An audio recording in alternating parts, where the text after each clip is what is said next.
दादू report Wasif आज़ाद सुमरो डीसी फ़हीम अहमद जाजड़ के हुक्म ते ईसी शाहनवाज मीरानी मुख्तियार कार Shiraz Pawar food authority Dadu food controller in charge Amir Ali अबरोची अगवानी में प्यारो ऐं फुलजी में खीर जी डेरिन ऐं सूफ़ी स्वीट हाउस जे दुकान ते कार्रवाई करे खीर में ज़हरीलो केमिकल खपाइण ऐं मिलावट जे ॾोह में 3 खीर जूं डेयरियूं जंहिंमें ज़ुल्फ़कार पीरज़ादो डेयरी मिल्क शॉप इंसाफ पल डेयरी मिल्क शॉप पीर सोरान डेयरी मिल्क शॉप ते छापा हणी सील करे छॾियो ऐं सूफ़ी मिठाई जे दुकान ते 50,000 ॾंढ हणी सील करे छॾियो। ॿीहर दुकान खोलींदड़नि ते FIR दाख़िल करे छॾींदासीं। एसी दादू जी अहिड़ी कार्रवाई खे शहरनि साराहियो ऐं वधीक अहिड़ियूं कार्रवाइयूं करण जी पिण घुर कई आहे। प्यारो स्टेशन ते आया हो। प्यारो स्टेशन जे हवाले सां तव्हां डेयरी मिल्क्स जी विज़िट कई ऐं जेको स्वीट्स हुयो दुकान उन जी विज़िट कई, तव्हां कहिड़ी कार्रवाई कई आहे?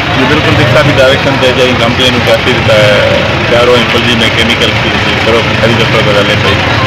जीअं दादू में डायरेक्शन कयो आहे फाइंड आउट कई 3 डेयरी शॉप हुयूं जिन ते असां छापूं हुई फूड अथॉरिटी टीम जेको आहे विज़िट उन में जेको आहे डिटर्जेंट मोस्टली डिटर्जेंट जेको आहे केमिकल निकितो ऐं उन जे दुकान खे सील करे छॾियो आहे।